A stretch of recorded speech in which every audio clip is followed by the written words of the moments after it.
¿Tienes tú las municiones y los argumentos para rebatirlo? Si te para un mormón y te dice, pues que somos dioses, ¿puedes tú mostrarle algún versículo en la Biblia demostrando la divinidad de Cristo y de que no somos dioses? Y es importantísimo que todos los cristianos, en el mundo que nos encontramos, del ateísmo, del escepticismo y del agnosticismo, materialismo, humanismo, evolucionismo y todos los ismos e ideologías que hay, que entendamos claramente qué es la Biblia. Miren ustedes, si yo pongo la Biblia del lado derecho y pongo a la izquierda las doctrinas y convenios y la perla de gran precio del libro de los mormones, el Ramayana o los Vedas de la India, el Menji Chu Tsiu Da Huese de Confucio, el Tripitaka y el Lotus de Buda, el Corán del Islam y la Biblia del lado derecho, ninguno, escuchen esto, ninguno de los libros que se consideran sagrados tiene las evidencias científicas, arqueológicas, antropológicas, genéticas, físicas, históricas, literarias, poéticas, psicológicas, sociológicas que tiene la Biblia.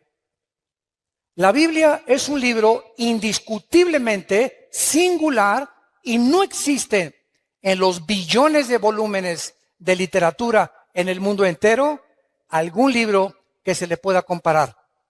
Actualmente tengo ya 35 años, no de edad, ¿verdad? Ni de convertido, de predicar y dar este mensaje a las naciones del mundo. En estos 35 años, Dios es testigo de que he retado a científicos, ateos, agnósticos, escépticos, físicos, matemáticos, ingenieros, políticos, presidentes, gobernantes, con esta pregunta: ¿alguno de ustedes me puede presentar un libro mejor que la Biblia? En estos 35 años que tengo en el radio, en la televisión, no he encontrado, ni creo que nadie se atreva a decirme, este libro es mejor que la Biblia, porque si lo hiciera, demostraría la ignorancia que tiene de las Sagradas Escrituras, las cuales trato de demostrar en esta mañana.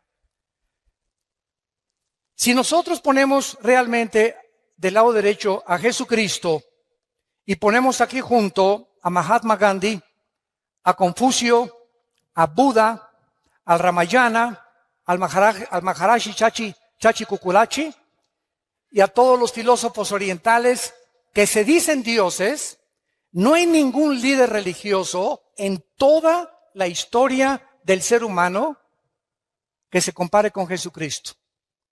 Jesucristo volvió locos a los psiquiatras en la cruz. Acabo de ver un reportaje de la Asociación de Psiquiatría de un país sudamericano donde me invitaron, acabo de regresar de Guayaquil, donde fue un grupo de psicólogos los que me invitaron a darles conferencias a psiquiatras y a psicólogos acerca de las evidencias que quiero compartir. Y me decían muchos psiquiatras, las condiciones emocionales y sentimentales y las reacciones de Cristo en la cruz no eran de un ser humano, eran de un Dios. Ningún ser humano bajo esa presión, bajo esas circunstancias y bajo el medio ambiente donde él creció y se desarrolló, podía haber respondido como respondió desde esa cruz. Las palabras que expresó en la cruz y la forma como él vivió. Nadie en la historia pudo tampoco decir, yo soy el camino, yo soy la verdad y yo soy la vida eterna. Cuando yo leí Juan 14:6, porque mi hermano Alejandro fue el que me guió a mí a Cristo con unos misioneros y gracias a él yo soy cristiano, cuando me enseñaron 14:6 de Juan, yo llegué a una conclusión. Ni Buda, ni el Che Guevara, ni Marx, ni Friedrich Nietzsche, ni Jean-Paul Sartre, ni los grandes hombres de Dios que se consideran los iluminados, nunca leí la historia de todos ellos, ha dicho, yo soy el camino, la verdad y la vida. Ahora, todo pudo haber quedado con esas palabras y cualquiera podría decir, bueno, yo también puedo decir de repente que soy Dios. Fue lo que dijo el Dalai Lama en 1992 al Papa Juan Pablo II. Y cuando vi en el periódico que el Dalai Lama le dijo al Papa que él era Dios, le mandé un correo a la embajada de China preguntándole, ¿nos puede usted anunciar cuándo se va a morir y resucitar? Porque si usted dice que es Dios, usted tiene el control de la vida.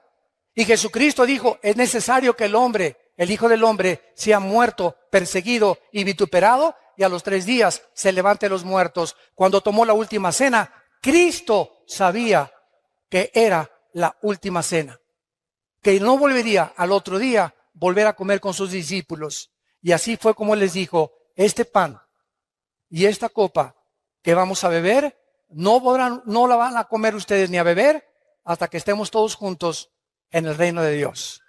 Él estaba perfectamente consciente a qué había venido y exactamente el día, la hora, los minutos y los segundos en que le quitarían la vida y la ofrecería para pagar por nuestros pecados. Veamos en primer lugar la evidencia de la singularidad de la Biblia. Apunten ahí número 1, la singularidad. La Biblia fue el primer libro en haber sido escrito en la imprenta de Gutenberg, 1455. El primer libro que se haya impreso en una imprenta fue la Biblia y se llamó la Vulgata Latina, que fue traducida posteriormente por un monje llamado Jerónimo. La Biblia es el libro más vendido, más publicado, más traducido a más idiomas, a más de 4,850 idiomas y dialectos que ningún otro libro jamás en la historia. En 1986 se había traducido la Biblia a 6,700 lenguajes que por los traductores Wycliffe. Y actualmente, si tú buscas, por ejemplo, como me dijo una vez un ateo, Homero escribió la Ilíada y la Odisea, y le dije, cítame los libros de los griegos, la época de oro de los griegos, dime cuándo se escribió el Corán, el Islam, las traducciones de los sumerios, dime lo que tú quieras. De la Biblia hay 13,000 copias manuscritas del Nuevo Testamento, 8,000 de la Vulgata Latina y 1,400 en el original griego y hebreo. Simplemente en 1948, para que vean cómo la gente habla sin hablar, en 1948 se descubrieron los rollos del Mar Muerto, que se llaman los rollos de Qumran, donde vivía un grupo que se llamó los esenios. Muy bien, en estos rollos que se encuentran en el museo, mi esposo y yo los vimos en Jerusalén, cuando vayan a Jerusalén, en el museo, se encuentran y están extendidos exactamente como fueron escritos por los profetas hebreos, y es exactamente lo que está escrito en la palabra de Dios que nosotros tenemos. Así que cualquier duda que exista de que la Biblia fue adulterada, que fue aumentada, etcétera, etcétera, ahí se encuentran los documentos originales. Ahora bien, en el último siglo, la Biblia ha comenzado a traducirse, que la Biblia del joven, la Biblia de la esposa, la Biblia de los jóvenes, etcétera, etcétera, y todas las traducciones modernas están de alguna u otra manera alteradas por la Sociedad Bíblica Internacional. ¿Por qué? Porque entonces dijeron ellos, no podemos vender la Reina Valera de 1960 ni la King James, que son las mejores traducciones de los textus receptus, o sea, de los textos recibidos originales. No podemos, dijeron ellos, y tenemos que seguir con el negocio, y tenemos que seguir imprimiendo Biblias de color de rosa, moradas, verdes, amarillas, para seguir vendiendo por intereses económicos, desgraciadamente. Entonces, una de las peores versiones que hay se llama la Nueva Versión Internacional, que sustrajeron 26 versículos del Nuevo Testamento. Yo no se lo recomiendo a nadie. Entonces, esto nos muestra claramente, ¿verdad?, el ataque que la Biblia tiene. Por ejemplo, después de su muerte, un hombre que se llamó François Voltaire, en 1778, un ateo agnóstico que persiguió a la Biblia y a los cristianos en Francia, dijo lo siguiente antes de morir: la Biblia jamás podrá, después de mi muerte, pasar a la historia y nadie la volverá a publicar. Cuando se murió, la casa de Voltaire se convirtió en la imprenta más grande de Biblia de Europa. Coincidencias del destino. Veamos a continuación su unidad. La Biblia es un compendio de 66 libros. Vean esto, son 66 libros que hacen un solo compendio. Estos 66 libros fueron escritos en 1500 años. En 1500 años. El último libro que se escribió en el siglo I después de Cristo fue el libro del Apocalipsis. Estos 66 libros fueron escritos por más de 40 hombres diferentes. Unos fueron reyes, otros campesinos, pescadores, poetas, granjeros, médicos como Lucas, oficiales del gobierno y ministros de Hacienda como Isaías, etcétera, etcétera. Sin embargo, la grandeza y la peculiaridad y la consistencia que mantienen estos 66 libros es de carácter sobrenatural. Déjenme explicarles. Hace algún tiempo vino a la casa de ustedes un vendedor de enciclopedias. Y pásele, le dije, porque me encanta mucho, siempre me ha gustado mucho la lectura, a ver qué me puede usted ofrecer. Y pues ahí sacó su laptop y ya me mostró las nuevas versiones del Tesoro de la Juventud, Enciclopedia Británica, bla, bla, bla, bla. Y yo le pregunté a este vendedor, ¿cuántos años tienes vendiendo libros? Y me contestó, 30 años. Dije, hijo, toda tu vida la has dedicado a vender libros. Y realmente trae una enciclopedia en su laptop de todos los volúmenes casi más leídos y más de más cultura en el mundo. Y le hice una pregunta. Entre estos 30 años que tú tienes vendiendo libros, ¿tendrás por ahí de casualidad 3 libros que se hayan escrito en años diferentes por 3 autores diferentes y que coincidan en su pensamiento? Se metió a su laptop, comenzó a bajar ahí y me dijo después de 20 minutos, señor Alducin, no encuentro tal cosa en la historia de la literatura. Entonces me fui a mi oficina, saqué de mi escritorio la Biblia y le dije, aquí no son 3 libros, son 66 libros escritos por más de 1500 años, por más de 40 hombres, y los 66 libros mantienen del Génesis al Apocalipsis la misma línea, la vida del Hijo de Dios. Desde Génesis 1, escuchen esto, hasta el Apocalipsis, la línea que une a todos los 66 libros es la persona de Jesucristo. Les doy un ejemplo, un botoncito de muestra. Génesis 1:1 dice así, Bereshit Elohim ha-samayim ha-eretz, en el hebreo, que significa, en el principio, Dios hizo los cielos y la tierra. Muy bien, Génesis 1:1 tiene 7 letras en el original hebreo. Tiene 7 palabras en el original hebreo. El número 7 en la Biblia es el número de la perfección. Muy bien, de estas 7 que tiene, el de en medio de Génesis 1 es el símbolo del menorá, que es el candelero que aparece en Apocalipsis. Y si tú te metes en una computadora, como lo hicieron en 1990-95, judíos expertos matemáticos en computación descubrieron que cada 7 letras en el original hebreo aparece el nombre Yeshua, que es Jesús. Y estamos hablando de algo que se escribió hace 4500 años. Por más que hubieran tenido computadoras y hubieran sido genios de la literatura, nadie podía haber acomodado tal fraseología en la Biblia, la palabra de Dios.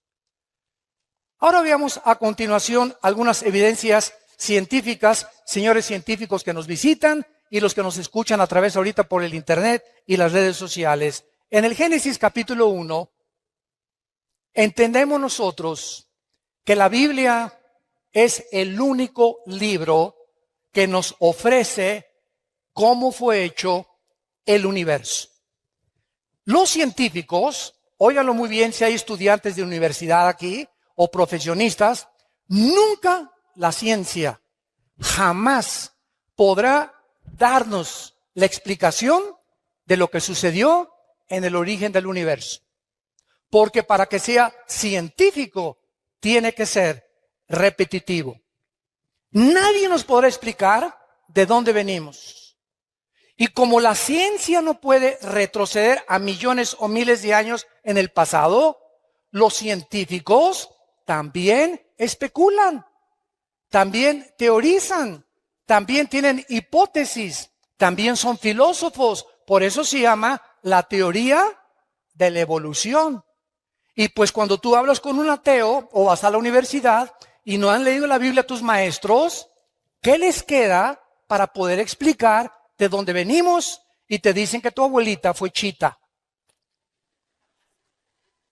Que somos el proceso de una selección natural, que los dinosaurios se convirtieron en conejos, los conejos en changos, los changos en dinosaurios, los leones en pumas, los pumas en perros, los perros en gallinas. Y esto, escuchen esto ni científica ni biológicamente es posible. La biología y las leyes de la física demuestran que es imposible la evolución. ¿Pero por qué?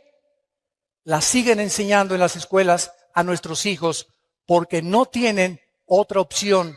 Y si la tuvieran, tendría que ser la Biblia y tendrían que convertirse a Jesucristo.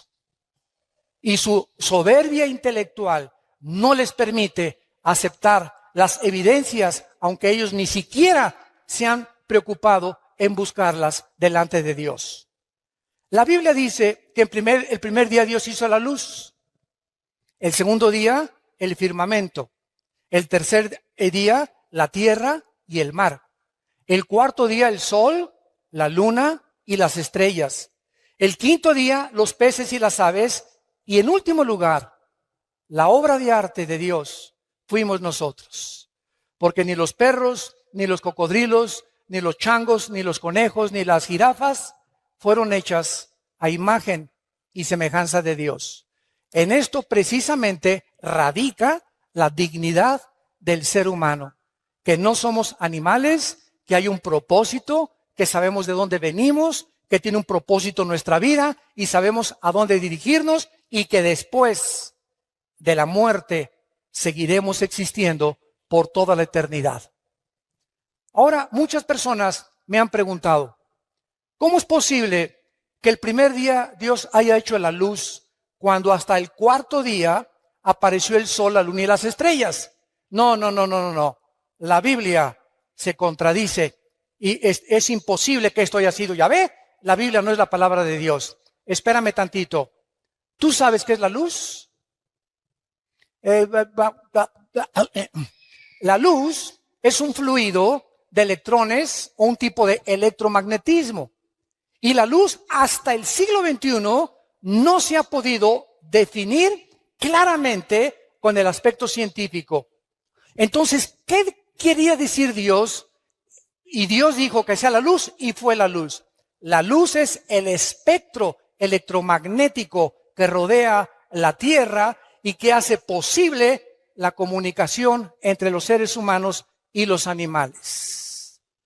Si nos vamos en un cohete y nos salimos de la Tierra a la Luna, nos tenemos que llevar escafandras porque allá arriba le puedo decir, ¿verdad? Pancho, ¿me oyes? ¿Por qué? Porque la luz no se transmite en sonidos fuera de la estratosfera. Entonces necesitamos aparatos especiales saliendo de la atmósfera terrestre para poder comunicarnos. ¿Por qué? Porque fuera de la atmósfera no existe el espectro electromagnético. Ahorita se puede grabar mi voz, puedes escuchar música en el radio, se puede transmitir ahorita en CNN o en Fox News lo que está pasando en el Medio Oriente por la televisión, y ahí viene corriendo la imagen desde el Medio Oriente lo que está pasando a mi televisión en cuestión de segundos, gracias al espectro electromagnético. Y la Biblia tenía razón. Ahora muy bien, ¿por qué respiramos? Para que respiremos tiene que haber una fotosíntesis de las plantas. Y las plantas para que existan necesitan tener el agua. El orden en que Dios pone la creación del universo es exactamente el orden que la ciencia comprueba que era necesario para que la vida apareciera. ¿Quién le reveló a Moisés hace 4,500 años el orden en que el universo fue hecho por Dios? Veamos en segundo lugar las pruebas de la genética, que son las que más me gustan, porque siempre estoy fascinado con la genética. Es impresionante lo que encontramos en lo que vamos a ver a continuación. Escuchen esto. Hasta 1860, apúntalo. Hasta 1860, un hombre llamado Gregorio Mendel descubrió las leyes de la herencia. Era un monje que comenzó a hacer experimentos con chícharos y comenzó a mezclarlos y vio que un chícharo verde transmitía características verdes al otro chícharo y que ese chícharo le transmitía también exactamente el tamaño de ese chícharo anterior y otras evidencias más. Entonces dijo, algo se transmite de una manzana, una semilla de manzana, tiene cosas que cuando se siembran produce manzanas. La semilla de la uva produce uvas, la de la papaya produce papayas. Él descubrió que algo dentro de las semillas propagaba la consistencia, el tamaño, el color y hasta las vitaminas de la información que tenían las semillas. Pero él no tenía microscopio todavía. Y hasta 1954, el doctor James Watson gana el premio Nobel cuando descubre el ácido desoxirribonucleico, el ADN. Y este hombre gana el premio Nobel y descubre que en las billones de células que el cuerpo humano contiene, estamos compuestos de billones de células, en cada una de las células contenemos un software. Para hablarles en idioma del siglo XXI, cibernético. Cada célula de nuestro cuerpo contiene información genética codificada. Cuando hay información inteligente, la materia no la puede producir. La materia no puede producir el pensamiento, ni la materia puede producir la conciencia. Por eso es una de mis armas favoritas a los ateos, que son mi plato favorito. Y siempre les digo a los ateos, bueno, ustedes, a ver, explíquenme el universo, ¿no? Una explosión, el Big Bang. ¿Así? ¿Y quién produjo la explosión? ¿Qué se encontraba antes de la explosión? Para que haya una explosión tiene que haber una causa, porque toda causa tiene un efecto y todo efecto tiene una causa. Ok, vamos a seguir esa línea de pensamiento que los ateos dicen. De una explosión surgió la materia. Ok. ¿Y la materia produce el pensamiento? ¿La materia produce la conciencia? ¿Es la materia inteligente? Entonces, ¿de dónde vino la conciencia que los seres humanos tenemos, que no tienen los animales, a la que llegaron los griegos? Aristóteles, Sócrates, Demóstenes eran más inteligentes que los ateos del siglo XX, porque los griegos del siglo de 150 antes de Cristo, escuchen lo que dijeron. Pienso, luego existo. Existo, luego vivo. Vivo, tiene que haber una causa. Esta causa no puede estar dentro de mí. Esta causa tiene que estar fuera de mí. Yo no sé cómo se llama la fuerza, el poder, un dios o muchos dioses, pero fuera de nosotros no tenemos la causa de nuestra existencia. Forzosamente tiene que haber un Dios. Es increíble que la filosofía del siglo XX no haya superado la filosofía del siglo de oro de los griegos. Los griegos, siguiendo una línea de lógica elemental, concluyeron que tiene que haber un Dios. Tiene que haber un principio y tiene que haber un final, por la misma lógica del razonamiento que Dios nos ha dado. Ahora bien, cuando nosotros vemos en Génesis 1, versículo 11 y 12, las leyes de la genética, que antes de 1860, estamos hablando casi 5,000 años antes de que se descubrieran las leyes de la herencia, y casi 6,000 años antes que se descubriera las leyes del código genético hereditario o el ADN en 1954 por el doctor Watson y el doctor Crick, que fue una pareja de científicos. Dice así la Biblia: después dijo Dios, Génesis 1, versículo 11, produzca la tierra hierba verde, hierba que dé semilla, árbol de fruto que dé fruto, según su género, que su semilla esté en él, sobre la tierra, y fue así. Produjo pues la tierra hierba verde, hierba que da semilla, según su naturaleza, árbol que da fruto, cuya semilla está en él, según su género, y Dios que era bueno.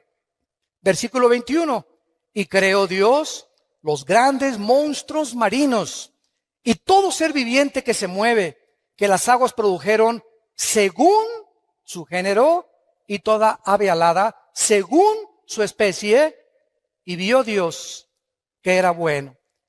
Cuando nosotros leemos esto en el siglo XXI, otra vez, y la Biblia se adelantó al periódico y a los descubrimientos científicos de mañana en la mañana. La Biblia es más moderna que el periódico de mañana en la mañana.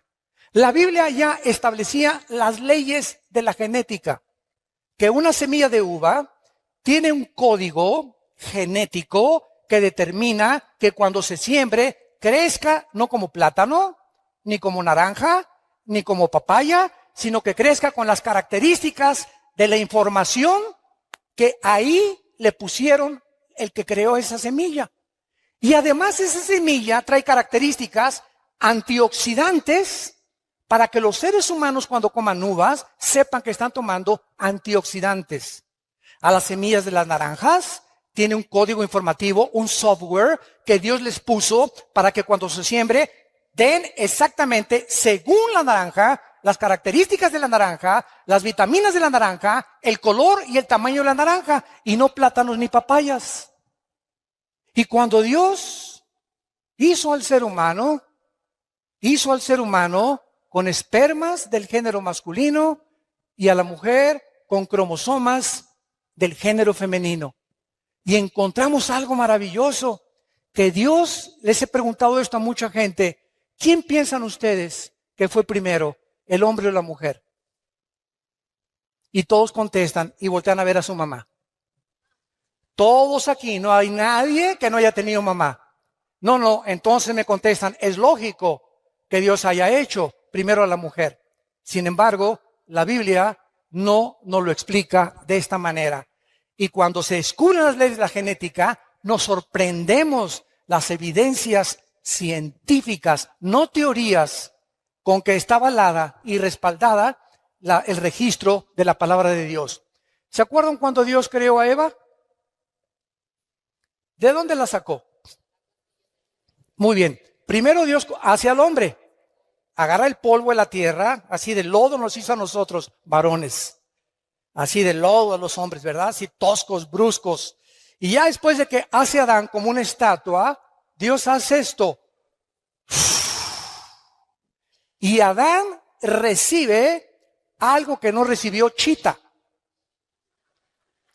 Ni los gorilas, ni los rinocerontes, ni los pájaros, ni los perros, ni los gatos. El hombre recibe el aliento directo, infundido de Dios, porque dice Eclesiastés 3:11 que Dios pone desde ese momento la eternidad en el corazón humano. Dios sopla dentro de él algo que era de él, de Dios. Y por eso somos a imagen y semejanza de Dios. Y después de que Dios crea a Adán, pues lo lleva al huerto y lo pone a labrar el huerto y a poder sembrar en el huerto. Trae a todos los animales para que les pongan nombre. Y ya que Adán vio que Chita no podía ser su novia, ni la jirafa, ¿verdad? Ni ninguna leona, ni ninguna tigresa por ahí. Entonces Dios pone a dormir en capítulo 2 del Génesis a Adán, y escuchen lo que pasa. Esto es impresionante. Adán duerme y Dios dice en la Biblia que saca una de sus costillas, porque la palabra en el hebreo es Selah, que significa costilla. Y de esa costilla, de ese material genético, saca al hombre. Muy bien. El hombre, para que entendamos esto, tiene 2 cromosomas, X y Y. Los que son médicos aquí nos lo pueden confirmar. El hombre tiene X y Y. La mujer tiene 2 cromosomas sexuales XX. La mujer no tiene el cromosoma que determina el género masculino. Cuando mi papá tuvo relaciones con mi mamá, el esperma que ovuló o fertilizó el huevo de mi mamá fue un Y y yo nací varón. Porque si hubiera sido el X, hubiera nacido mujer. Entonces, el cromosoma Y determina el género de los hombres. Y los hombres poseen ese cromosoma que las mujeres no tienen. Las mujeres tienen XX. Muy bien. Si Dios hubiera sacado a la raza humana del material genético de la mujer, la raza humana no se hubiera podido reproducir. Porque precisamente es en los huesos, en la médula de los huesos, donde se produce la sangre. Y es precisamente en la sangre donde viene la diferencia entre los cromosomas del hombre y la mujer. Si vas a un consultorio médico, a los laboratorios del Chopo, por ejemplo, y te hacen un examen de sangre, te dicen si eres hombre o mujer. En la pura sangre nada más. Ahora, pasaron miles de años y se le aparece el ángel a María. Y le dice a María, vas a ser mamá. Y María se espanta. ¿Cómo que si ni a Cancún nos hemos ido? ¿Verdad? ¿Cómo que voy a ser mamá? Espérame tantito, no te me adelantes, y estamos comprometidos, no nos hemos casado. Y además, la ley judía dice que si yo me embarazo antes de casarme, hasta pedradas me pueden matar. Y el ángel Gabriel, en Lucas 1 y en el Evangelio de Mateo, le dice a María, María, no te preocupes, Dios va a engendrar en tu vientre a un hombre llamado, y le vas a poner por nombre Jesús. Ni José ni tú le van a poner el nombre. Y sabes una cosa, María, que ese ser que van a nacer no va a ser engendrado por José. José no se va a meter contigo. Muy bien, hace 2000 años que fue escrito esto en el Nuevo Testamento, nadie entendía por qué Cristo tenía que nacer virginalmente. ¿Por qué José no podía tener relaciones con la Virgen María? Simplemente porque el cromosoma Y de José venía infectado desde Adán. Porque por un hombre entró el pecado y el pecado se transmitió a través de toda la raza humana hasta nosotros. Todos los seres humanos, todos sin excepción, desde Adán, hemos nacido infectados por el pecado. Carlos Marx le decía la lucha de clases.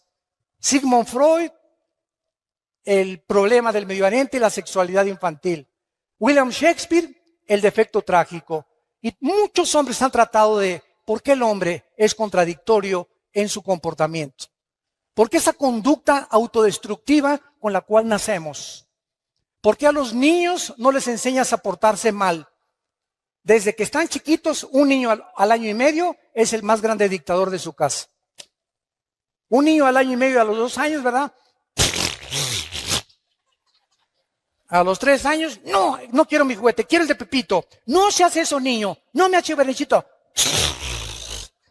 Y vemos que hay algo dentro del ser humano que va en contra de toda autoridad, de todo lo que se les dice. Y se les enseña a portarse bien, porque el mal nacimos con él.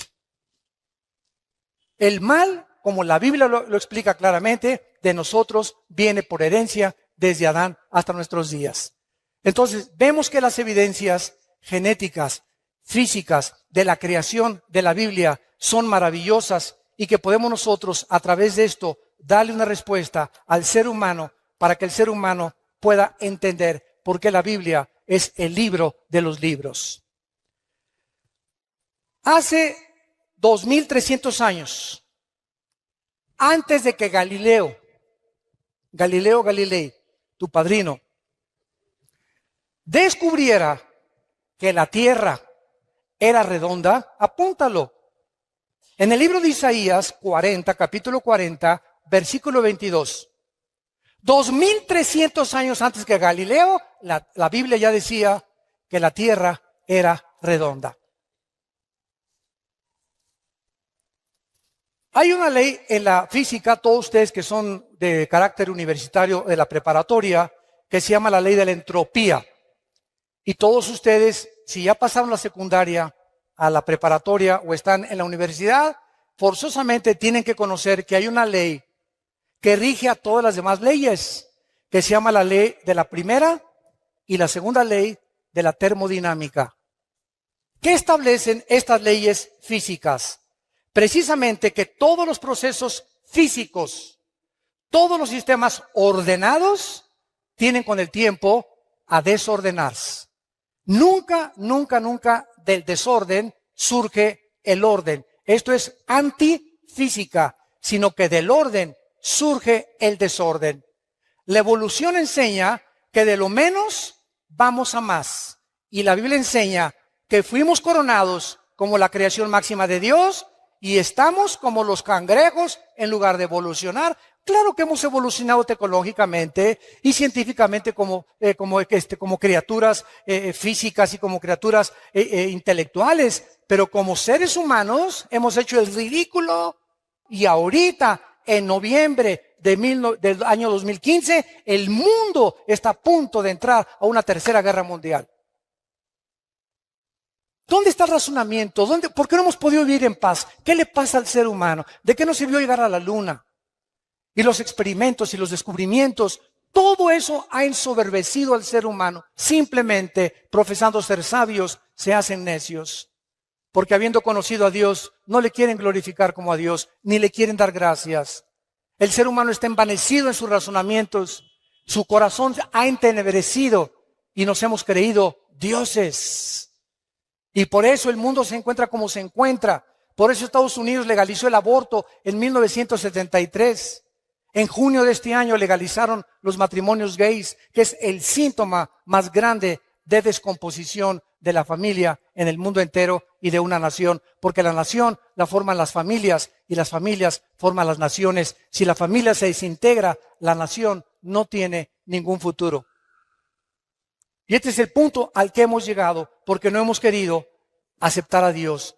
Antes de que las leyes de la entropía y de la termodinámica se descubrieran en el libro de Hebreos, capítulo 1, la Biblia escribió hace 2000 años la primera y la segunda ley de la termodinámica. Señores astrónomos, astrofísicos y físicos matemáticos que nos están escuchando en este momento. Y eso no te lo enseñan en tu universidad ni en tu escuela. Les da vergüenza reconocer que hay libros que superan los libros de física del siglo XXI del ser humano. Dice Hebreos 1, versículo del 10 en adelante. Y tú, oh Señor, en el principio fundaste la tierra.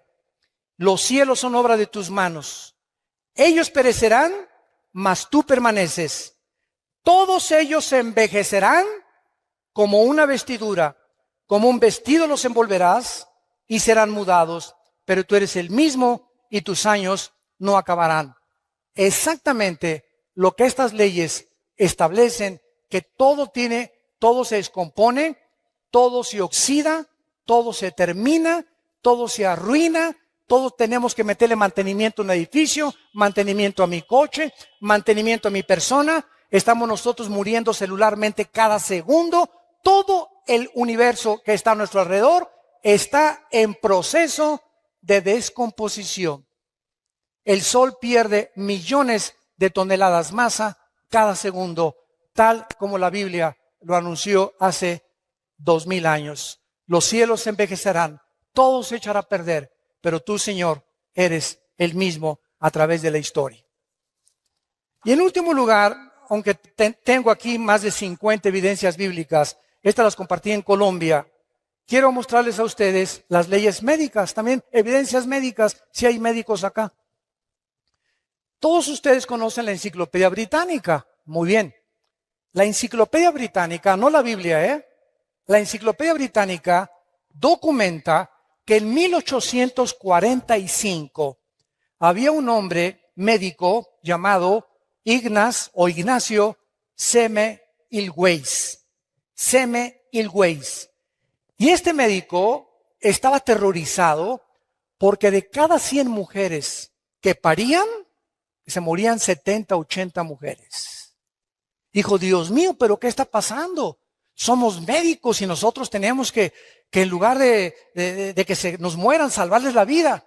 Entonces este médico comenzó a leer el libro de Levítico, donde Dios le dio a su pueblo Israel las leyes de la sanidad, las leyes médicas, las leyes de la higiene que deberíamos de tener antes de que se descubriera la proliferación bacteriológica y microbiológica que existe en el aire. Por ejemplo, si tú ves a un perro que se hace chis en la calle o que se hace excremento en la calle, ese excremento tiene millones de bacterias que comienzan a subir en el aire y no las vemos. Y tú pasas y haces y respiras y ahí te estás metiendo, ¿verdad? Cantidad de bacterias a tu organismo, cantidad de microbios en tu organismo. Y por eso en Levítico, escuchen, Dios, antes de que se descubrieran la proliferación bacteriológica en el medio ambiente, Dios le dijo a Moisés, dile a tu pueblo que cuando hagan excremento lo entierren con un palo debajo de la tierra. Y Moisés dijo, pues el Señor me dijo que le hiciéramos una...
Fueron miles de años los que pasaron hasta que se descubrieron la proliferación de bacterias. Bueno, este doctor, que se encuentra registrado en la Enciclopedia Británica, leyó Levítico 15, versículo 13.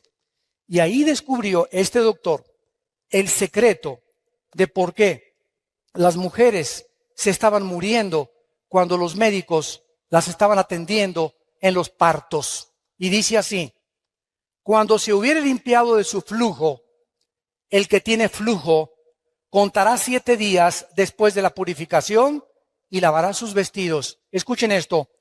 Y lavará su cuerpo en aguas corrientes, no en aguas estancadas, sino que les dijo Moisés, cuando se laven las manos para limpiarse de cualquier impureza, de semen, de flujo, de lo que sea, lávense las manos, pero tengan cuidado de nunca lavárselas en charcos, ni las pongan en cubetas y se laven ahí. Tiene que ser agua corriente. Y entonces el doctor Semmelweis, registrado en la Enciclopedia Británica, les recomendó a los doctores que se lavaran las manos antes de atender a las mujeres que iban a parir. Y el índice de mortalidad se redujo el 80%. Estaban ellos con sus manos de los tacos del pastor después, se metían a tratar de sacar a los bebés, infectaban a las mujeres y las mujeres se morían por infecciones de la cantidad y millones de bacterias y microbios que tienen las manos. La Biblia tenía razón y ya nos daba, antes de que se descubrieran las leyes de higiene para que nosotros entendiéramos que ahorita que tú te vas y vas a comprar un taco, asegúrate de lavarte las manos. A sus hijos no los dejen sentarse a la mesa sin lavarse las manos y se van a ahorrar muchísimo dinero en gastroenterólogos y en problemas de cólicos y de retortijones y que, hermano, sácame este espíritu de retortijón que tengo aquí, etcétera, etcétera, y no te voy a sacar nada. Lo que pasa es que no has entendido que Dios ya nos hace responsable. Él nos dice nuestra responsabilidad. No se va a bajar el ángel Gabriel a lavarnos las manos. Esto forma parte de nuestro ritual diario. Me levanto, me lavo las manos. Antes de comer me lavo las manos. Voy a cocinar, me lavo las manos. Nunca le compren tacos ni tortas a ninguna persona que ustedes vean que reciben el dinero y que les hacen la comida. Nunca lo hagan. Yo me acuerdo de los famosos esquites que estaban tan ricos ahí en el DF, cuando vivíamos en el DF. Llegaba con la hermana, ¿verdad? Y agarraba el esquite, y agarraba el queso y le hacía así al esquite, y con todo, y le cobraba y nos los daba para comer. Y nosotros ahí como si nada, ¿no? ¡Qué cochinada!, ¿verdad? Imagínense nada más agarrando todos los billetes y con eso manejando la comida. Entonces, todas estas cosas podíamos nosotros evitarnos cuando la Biblia nos da una evidencia de su inspiración sobrenatural. Y para terminar, ¿sabían ustedes que hasta 1970-80 se descubrieron las leyes del famoso colesterol? ¿Qué es el colesterol? El colesterol, nuestras venas son como tubos. Entonces, el corazón hace eso. Cada vez que hace el corazón, está bombeando sangre. La sangre corre por todas las arterias y todas las venas que llegan hasta la punta de mis pies y recorren hasta la punta de mi cerebro. Entonces, estas mangueras tienen que estar limpias. La sangre tiene que estar limpias. Pero cuando yo como carnitas, qué ricas, ¿verdad? Tacos al pastor, qué ricos. Camarones, qué ricos. Langosta, mucho más. Es la que más colesterol tiene. Y los alimentos que que degustamos y que creemos, ¿verdad?, que son buenísimos. Bueno, por ejemplo, un muchacho de 20, 25 años se puede comer 3 tacos al pastor a la semana y su condición física la va a resistir. Pero si pasamos de los 40 o llegamos al 5.º piso ya pasamos del 5.º piso, ¿verdad? ¿Qué es lo que hay que hacer? Cuidar nuestra dieta. Y lo más importante, el colesterol. Muy bien.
De repente tienes 40, 45, 50 años. ¿Y qué me pasa? Al hospital y vas para el suelo. Y te hacen un examen de sangre, estás con el colesterol de más de 200 puntos, los triglicéridos más de 300 y la glucosa más de 100 puntos, que son los límites que debemos de tener. ¿Por qué? Porque estamos violando las leyes de la higiene que Dios estableció en su palabra. Todo nos es permitido, mas no todo nos conviene. Según la edad que tengamos, tenemos que tener más cuidado. La Biblia nos recomienda beber por lo menos 2 litros de agua diarios. No de Jamaica, no de horchata, no de durazno, agua. ¿Sabes qué es agua? Agua. Sin nada.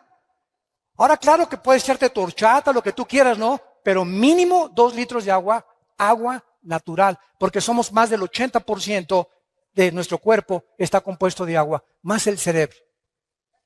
Y el alimento privilegiado para el cerebro y para tener alerta el cerebro es el plátano. Un plátano diario te da el potasio y las características que necesitan tus neuronas del cerebro para que pienses bien y no sigas pensando en el Calimán ni en ricas y famosas. Santos de Dios, tenemos el libro, la palabra profética más segura a la cual haríamos bien en estar atentos. Qué privilegiados somos nosotros los cristianos, de tener un mapa, un GPS, una brújula, que me diga cómo tratar a mi esposa, qué es el matrimonio, cómo debe ser mi noviazgo, cómo debo manejar mis negocios, cómo debo de manejarme la sociedad, cómo debo de pensar, a dónde me dirijo, cómo sacar de mi vida el estrés, la ansiedad fuera de mi vida. No. Confío en Dios, Él es mi Salvador, mi roca, mi castillo. Oh Dios, en ti confiaré, fuera estrés de mi vida. Ahora sí he descubierto que el estrés es la enfermedad que produce el 60% de las dolencias físicas y mentales del ser humano. El estrés.